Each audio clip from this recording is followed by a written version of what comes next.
Now in Washington by Senator Tom Cotton, who is the chairman of the Intelligence Committee. Good morning and happy Father's Day to you. Thank you, Margaret. So I know you are staying on top of all these events. When it comes to what President Trump has said publicly, he seems to be indicating not just that the U.S. had nothing to do with the attack on Iran, but he's saying this is not America's fight unless Iran hits the U.S. Should it be such a bright line? Well, what the president said in his overnight post was a clear message to the Ayatollahs that if you hit America in any way, whether our troops or our citizens or our ships, for instance, then you're going to feel the full force and strength of the U.S. military in a way no one's ever seen.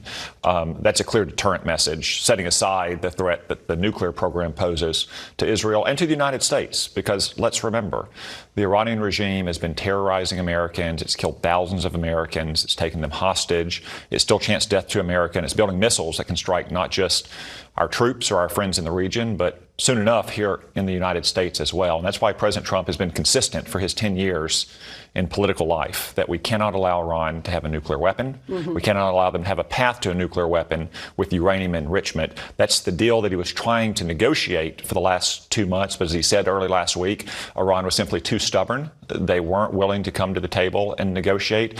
And I have to disagree with the reporter who said that Israel strikes in Iran ended those negotiations. It was Iran's stubbornness that ended them. President Trump was clear about that, and he is still clear that there is time if they want to come back to negotiate an end to the uranium enrichment program, that he would accept that. But he's given them chance after chance, as he said. But in terms of the line he's drawing on military force, should the U.S. involvement be purely defensive and deterrent, or should the U.S. be willing to be engaged in these military operations? Well, I don't think he's drawn that line. He's been very clear that all options remain on the table to defend our own people, to support Israel.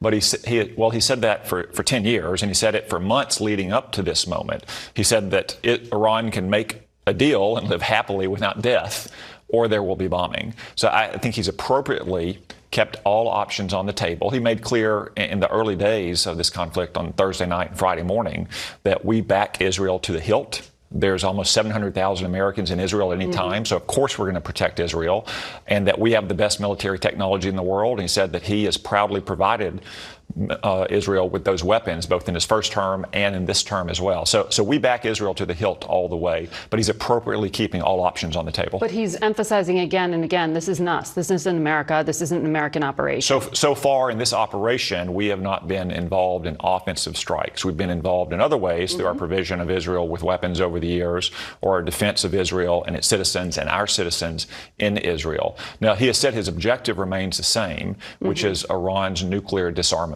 And he has said that that can happen still through a deal. He prefers diplomacy. And he would like Iran to come back to the table. I think now that Iran sees that Israel and America means business and surrender its enrichment capabilities voluntarily. If that doesn't happen, though, I think these strikes are going to continue. But to the point, if it's really about destroying the nuclear program that Iran has, you know this very well, that there's this underground facility at Fordow, very deep, under a mountain. It's long been assessed that only the U.S. has the capability with a bunker buster bomb to take it out. Should the United States offer that kind of massive ordnance penetrator to Israel to finish the job? Well, I'm not going to speculate about the methods that the United States or Israel might use to protect our own interests. I'll simply say this. It is, as you say, widely known that Israel does not have heavy bombers. It doesn't have those 30,000-pound penetrating munitions. But as we saw with Hezbollah last fall, as we saw in Iran on Thursday night when the Mossad had infiltrated officers and agents and manufactured drones in Iran, Israel has more than a few tricks up their sleeve. And I wouldn't be surprised if Israel has other cards yet to play. So when it comes to differences in intelligence assessments, the U.S. intelligence that was made public in March said at the time the U.S. does not assess Iran's building a nuclear weapon, and that the Supreme Leader has not reauthorized the nuclear weapons program that he suspended back in 2003. Was there more recent U.S. intel sharing or intel indicating that there was some kind of sprint for a bomb? Because that seems a very different assessment from what Israel's claiming. Well, unfortunately, Iran enriched a lot of uranium to near weapons grade over the 4 years of the Biden administration. But that's not weaponization. They are close to having enough pure weapons grade uranium for several weapons. Now, that's not the only step to having a weapon. You also have to have the weapon design. We've seen indications that Iran is once again exploring those weapon designs. And then if you want to use a missile, obviously you have to marry up the warhead to the missile, but Iran has other delivery methods as well through terrorist proxies. So I think that's one of the reasons why both President Trump and Prime Minister Netanyahu thought things that were coming to a head. A second reason is Iran is rapidly producing ballistic missiles, both medium range to target Israel and short range to target our troops. And they add substantially to those stockpiles every single month. And at a time when Iran is both continuing its work on its nuclear program and trying to rebuild its offensive missile capacity, that the window to actually stop Iran from entering that zone of immunity was rapidly closing. But why Thursday night? There seems to be a difference in the idea of a sprint. Well, as President Trump said on Friday morning that he had given Iran 60 days to make a deal, and that was day 61. Talks on day 63. You know that. I mean, this wasn't really a hard deadline. He gave them 60 days, and on day 61, the strikes began. Day 63, Steve Witkoff wanted to meet with him. But if this was a covert race to weaponize, though, it raises questions here because it appears President Trump's offer is to negotiate with the existing regime that is in place in Iran. Do you support a deal with the existing regime in Iran to stay in place? Do you support his push for diplomacy? Well, President Trump has always said his goal is to end Iran's nuclear weapons program, which means the surrender of its uranium enrichment capability. But this would be offering them a lifeline, wouldn't it? Well, it would be protecting our interests and securing Israel's interests as well in Iran not having a nuclear weapon. We've seen what happens when they don't have nuclear weapons. They're deliberately targeting civilian areas in Israel. We've seen their campaign of terror against Americans over the decades. Mm-hmm. That's why we can't allow them to have a nuclear weapon. And presidents have said, for 20 years, presidents have said that. George Bush said it, didn't act on it. Barack Obama and Joe Biden, frankly, aided and abetted Iran's nuclear program. Only Donald Trump has drawn that line and is willing to enforce that line. But he's not enforcing that line. It is Israel that's bombing. As you just said, the United States is not involved in these offensive operations. In Israel, we are helping. Do you share the president's assessment that the way to finish this is through negotiating with the existing regime that the Israelis have called for the Iranian people to rise up against? I think there's multiple ways to eliminate Iran's enrichment capability. They are today what they were Thursday morning before these strikes started.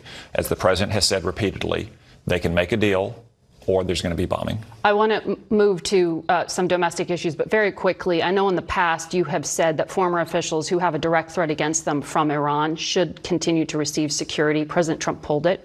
I think should they get it now? We should probably revisit the threat that all persons face. Remember, President Trump faced assassination threats from Iran as well. In this moment of tension, to ensure that no one who worked for President Trump in the first term or works for him now could be the target of Iranian agents. And that security detail was pulled by the president himself. On immigration, the Trump administration has decided to pull back its policy a little bit. They are pausing raids on farms, hotels, and restaurants. Arkansas has a lot of agricultural business in your state. Do you support this decision?